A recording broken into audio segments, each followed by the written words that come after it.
Hello friends, welcome to Focus for Finals, जहां हर semester के टफ टॉपिक्स बन जाते हैं इजी। अगर आप वीडियो सेमेस्टर 5 के स्टूडेंट हो, specially political science honours major paper 9 के, तो ये वीडियो आपके 15 मार्क्स क्वेश्चन के लिए है। हम ग्लोबलाइजेशन यानी वैश्वीकरण के 3 टॉप प्रश्नों को कवर करेंगे आज, वो भी एक्सप्लेनेशन के साथ सिंपल भाषा में। और इस वीडियो के बाद 3 टॉपिक के बाद हम लोग नेक्स्ट वीडियो भी अपलोड करेंगे, तो हमारे चैनल को सब्सक्राइब कर ले ताकि आपको नोटिफिकेशन आ जाए अगली वीडियो पे। ठीक है, चलिए हम लोग अपना क्वेश्चन देखते हैं एक एक करके। तो आज का जो 3 टॉप क्वेश्चन है वो है वैश्वीकरण यानी ग्लोबलाइजेशन की अवधारणा स्पष्ट कीजिए, इसके वैकल्पिक दृष्टिकोणों प्रति चर्चा कीजिए। और दूसरा है वैश्वीकरण के प्रमुख प्रभावों का वर्णन कीजिए। और तीसरा है संप्रभुता की परंपरागत अवधारणा में वैश्वीकरण के प्रभाव की विवेचना कीजिए। तो ये रहा आपकी स्क्रीन पे आपका सबसे पहला क्वेश्चन। वैश्वीकरण की अवधारणा स्पष्ट कीजिए एवं इसके वैकल्पिक दृष्टिकोणों पर चर्चा कीजिए। तो पहले इसका भूमिका लिखेंगे। 21वीं सदी को वैश्वीकरण की सदी कहा जाए तो कोई अतियोक्ति नहीं हुई। आज दुनिया के एक कोने की घटना का प्रभाव दूसरे छोर तक महसूस किया जा सकता है। वैश्वीकरण एक ऐसी प्रक्रिया है जो राजनीतिक, आर्थिक, सामाजिक, सांस्कृतिक और तकनीकी रूप से पूरी दुनिया को जोड़ती है। तो ग्लोबलाइजेशन एक ऐसी प्रक्रिया है जिनमें दुनिया की सीमाएं सैद्धांतिक रूप से धुंधली हो जाती है। व्यापार, जानकारी, संस्कृति और विचारों का आदान प्रदान तेज हो जाता है। वैश्वीकरण की परिभाषा। वैश्वीकरण ग्लोबलाइजेशन वह प्रक्रिया है जिसके अंतर्गत वस्तुएं, सेवाएं, पूंजी, सूचना तकनीकी एवं मानव संसाधन अंतरराष्ट्रीय सीमाओं को पार कर पूरी दुनिया में गति प्राप्त करते हैं।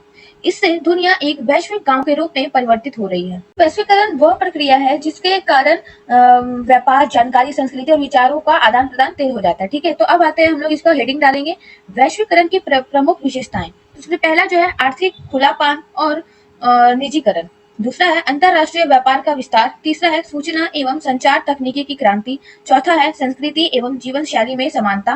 पांचवा है राज्य की सीमाओं का सैद्धांतिक धुंधलापन। ठीक है, तो ये 5 आपके प्रमुख विशेषताएं हैं ग्लोबलाइजेशन के। ठीक है, अब हम लोग हेडिंग डालेंगे वैश्वीकरण के वैकल्पिक दृष्टिकोण। तो दोस्तों, आप लोगों को तो पता होगा कि जो हम लोग एग्जाम में जैसा आंसर लिखना है, लेफ्ट और राइट मार्जिन छोड़कर लिखना है, एकदम मतलब मिडिल में लिखना है और पॉइंट वाइज लिखना है। ठीक है, ताकि ताकि टीचर्स को कैची लगे, ये सारे पॉइंट्स कैची लगे। ठीक है, और मार्क्स आपको अच्छा मिले। तो सबसे पहले जो टॉपिक है उदारवादी दृष्टिकोण, लिबरल व्यू। उदारवादी विचारक वैश्वीकरण को मानव जाति के लिए लाभकारी मानते हैं। वे कहते हैं कि इससे विश्व में व्यापार, सहयोग, लोकतंत्र और मानवाधिकारों की स्थिति में सुधार हुआ है। वैश्वीकरण से विश्व के देशों के बीच पारस्परिक निर्भरता बढ़ी है, जो युद्ध की संभावनाओं को कम करती है। तो ग्लोबलाइजेशन सबके लिए फायदेमंद है, व्यापार, रोजगार, तकनीकी विकास सब बढ़ाता है। ठीक है, दूसरा जो है मार्क्सवादी दृष्टिकोण, मार्क्सिस्ट व्यू। मार्क्सवादी इसे पूंजीवाद का वैश्विक विस्तार मानते हैं। उनके अनुसार वैश्वीकरण से अमीर देश गरीब देशों का शोषण करते हैं। बहुराष्ट्रीय कंपनी स्थानीय संस्थानों और श्रमिकों का उपयोग कर केवल अपने लाभ को प्राथमिकता देती है, जिससे विषमता और असमानता बढ़ती है। तो यह अमीर देशों का गरीब देशों का शोषण है। ग्लोबलाइजेशन असमानता को बढ़ाता है। ठीक है, जो ग्लोबलाइजेशन है वो असमानता को बढ़ाता है। तीसरा जो पॉइंट है रचनावादी दृष्टिकोण, कंस्ट्रक्टिविस्ट व्यू। यह दृष्टिकोण मानता है कि वैश्वीकरण कोई स्वाभाविक प्रक्रिया नहीं है, बल्कि यह सामाजिक, राजनीतिक और सांस्कृतिक प्रक्रियाओं से निर्मित होता है। इसमें लोगों की सोच, पहचान और संबंध भी पुनर्निर्मित होते हैं। तो यह केवल आर्थिक प्रक्रिया नहीं है, यह हमारी पहचान, सोच और रिश्तों को भी बदलता है। ठीक है, चौथा पॉइंट है उत्तर आधुनिक दृष्टिकोण, पोस्ट मॉडर्न व्यू। इस दृष्टिकोण के अनुसार वैश्वीकरण से सांस्कृतिक विविधता समाप्त हो रही है। यह एम्स्टरडोनाल्डाइजेशन या कोका-कोलाइजेशन को बढ़ावा देता है, जिससे स्थानीय पहचान संकट में पड़ जाती है। तो इसमें लोकल कल्चर या का डिल्यूजन हो जाता है, यानी लोकल पहचान धीरे धीरे गायब होती है। पांचवा है आलोचनात्मक दृष्टिकोण। कई आलोचक इसे आर्थिक साम्राज्यवाद कहते हैं। उनके अनुसार वैश्वीकरण से बड़े देशों और कंपनियों को फायदा देता है, जबकि छोटे देश निर्भर बन जाते हैं। ठीक है, तो इसका निष्कर्ष है वैश्वीकरण की प्रक्रिया बहुआयामी है। इसके लाभ और हानियां दोनों हैं। इसके वैकल्पिक दृष्टिकोण हमें यह समझने में मदद करते हैं कि यह प्रक्रिया एक समान प्रभाव नहीं डालती। आज जरूरत है ऐसी वैश्वीकरण की जो न्याय संगत, समावेशी और टिकाऊ हो। तो वैश्वीकरण एक सबके लिए समान नहीं है। यह एक ऐसा रास्ता है जो कि किसी को हाईवे देता है तो किसी को बाईपास कर देता है। ठीक है, तो अब आते हैं हमारे नेक्स्ट क्वेश्चन पे, जो कि है वैश्वीकरण के प्रमुख प्रभावों का वर्णन कीजिए। तो इसका भूमिका है वैश्वीकरण ने विश्व की राजनीतिक, आर्थिक, सामाजिक, सांस्कृतिक और पर्यावरणीय संरचना को गहराई से प्रभावित किया है। इसका प्रभाव सर्वव्यापक और बहुआयामी रहा है। अब जानेंगे ग्लोबलाइजेशन के मेजर इम्पैक्ट्स यानी मुख्य प्रभाव, वो भी 5 एंगल से।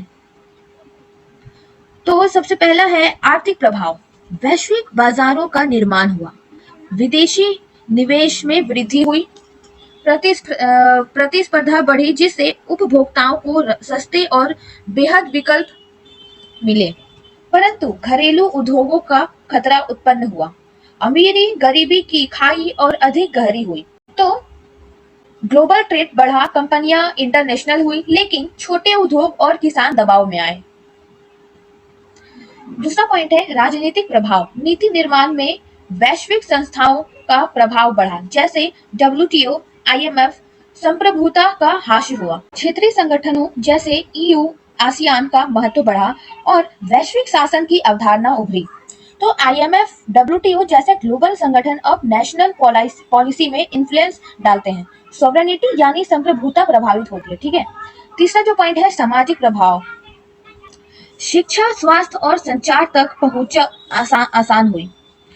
अंतरराष्ट्रीय श्रमिक प्रवासन बढ़ा, उपभोक्तावादी मानसिकता में वृद्धि, पारंपरिक मूल्यों और पारिवारिक ढांचे में बदलाव। तो ये जो पॉइंट्स है ना, तो आप ये सब हेडिंग डालें, जैसे कि सामाजिक प्रभाव है, राजनीतिक प्रभाव, ये सब हेडिंग डालकर और इसका जो है वो आप पॉइंट वाइज लिखें। ठीक है, जैसे शिक्षा, स्वास्थ्य और संचार तक पहुंच आसान हुई, अंतरराष्ट्रीय श्रमिक प्रवासन बढ़ा, तो ये सब जो है आप लोग टॉपिक वाइज लिखेंगे। ठीक है, सामाजिक प्रभाव, सोशल इम्पैक्ट, इसमें लाइफस्टाइल बदली। ठीक है, जीन्स, एमसी डोनाल्ड्स, नेटफ्लिक्स सब ग्लोबल कल्चर का हिस्से बने, पर स्ट्रेस, आइसोलेशन जैसी समस्या भी बढ़ी। ठीक है, चौथा है सांस्कृतिक प्रभाव। सांस्कृतिक आदान प्रदान तेज हुआ, विश्व संस्कृति का विकास हुआ, किंतु सांस्कृतिक एकरूपता का खतरा भी बढ़ा। स्थानीय परंपराएं और भाषाएं संकट में हैं। तो लोकल कल्चर का इरोजन यानी क्षरण, फेस्टिवल्स अब मार्केटिंग इवेंट्स बन गए। ठीक है, पांचवा है पर्यावरण प्रभाव। औद्योगिकरण में वृद्धि के कारण प्रदूषण बढ़ा, जलवायु परिवर्तन की समस्या गंभीर हुई, सतत विकास की आवश्यकता महसूस की गई, वैश्विक पर्यावरणीय समझौते जैसे पेरिस समझौता अस्तित्व में आए। तो इन्वायरमेंटल पर्यावरणीय प्रभाव में यह हुआ कि पॉल्यूशन, ग्लोबल वार्मिंग और ओवर इंडस्ट्रियलाइजेशन, अब सस्टेनेबल डेवलपमेंट की बात करना जरूरी हो गई। ठीक है, छठा है तकनीकी प्रभाव। इंटरनेट और मोबाइल तकनीकी का विस्फोट हुआ, सूचना और संचार तेज हुए, वर्चुअल दुनिया का विस्तार, डिजिटल संप्रभुता की चुनौतियां। अब आते हैं निष्कर्ष पे। वैश्वीकरण ने हमें अनेक अवसर दिए, परंतु साथ ही कई चुनौतियां भी सामने रखी है। यदि इसका प्रभाव न्यायपूर्ण ढंग से नियंत्रित किया जाए तो यह वैश्विक समृद्धि में सहायक हो सकता है। तो देखा आपने, ग्लोबलाइजेशन एक दोधारी तलवार है, फायदा भी है तो नुकसान भी है, बस हमें संतुलन बनाना आना चाहिए। ठीक है, अब आते हैं हम लोग अपना तीसरा क्वेश्चन पे, जो कि आज का लास्ट क्वेश्चन है। ठीक है, संप्रभुता की पारंपरिक अवधारणा में वैश्वीकरण के प्रभाव की विवेचना कीजिए। तो इसमें हम लोग भूमिका में लिखेंगे संप्रभुता, जिसको कि सॉवरेनिटी कहते हैं। संप्रभुता राज्य की उस सर्वोच्च शक्ति को कहते हैं जो उसे आंतरिक और बाहरी निर्णय लेने की पूर्ण स्वतंत्रता देती है, परंतु वैश्वीकरण ने इस पारंपरिक धारणा को कई तरह से चुनौती दी है। तो अब आते हैं सॉवरेनिटी। तो क्या सॉवरेनिटी यानी राज्य की पूर्ण स्वतंत्रता ग्लोबलाइजेशन के दौर में बची है? तो हम लोग इसकी विशेषता को देखते हैं। आप लोग हेडिंग डालेंगे पारंपरिक संप्रभुता की विशेषताएं। पहला है राज्य के भीतर सर्वोच्च सत्ता, दूसरा है नीति निर्धारण में स्वायत्तता, तीसरा है बाहरी हस्तक्षेप से पूर्ण स्वतंत्रता और चौथा है सीमाओं की स्पष्टता। ठीक है, तो ये चार विशेषताएं जो कि संप्रभुता की से है, ठीक है। और अब हम लोग हेडिंग डालेंगे वैश्वीकरण से उत्पन्न प्रभाव। पहला है आर्थिक संप्रभुता पर प्रभाव।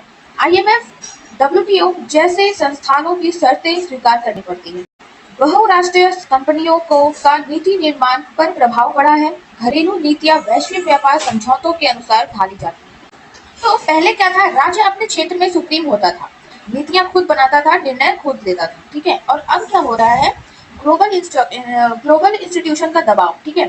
तो इसमें WTO, UN, IMF की शर्तों पर डिसीजन लेने पड़ते हैं। दूसरा पॉइंट है राजनीतिक संप्रभुता पर प्रभाव। निर्णय लेने की स्वतंत्रता पर वैश्विक संगठनों का दबाव होता है। राज्यों को वैश्विक संस्थाओं के नियमों का पालन करना पड़ता है। तो फॉरेन कंपनीज अब सरकारों को पॉलिसी बदलने पर मजबूर करती है, ठीक है।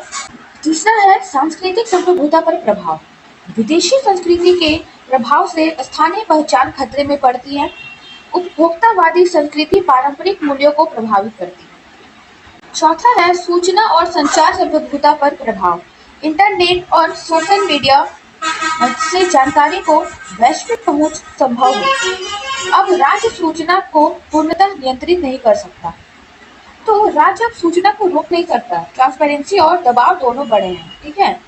पांचवा है मानवाधिकार और पर्यावरणीय संप्रभुता। अंतरराष्ट्रीय समुदाय पर अंतरराष्ट्रीय समुदाय अब मानवाधिकार उल्लंघन पर हस्तक्षेप करता है।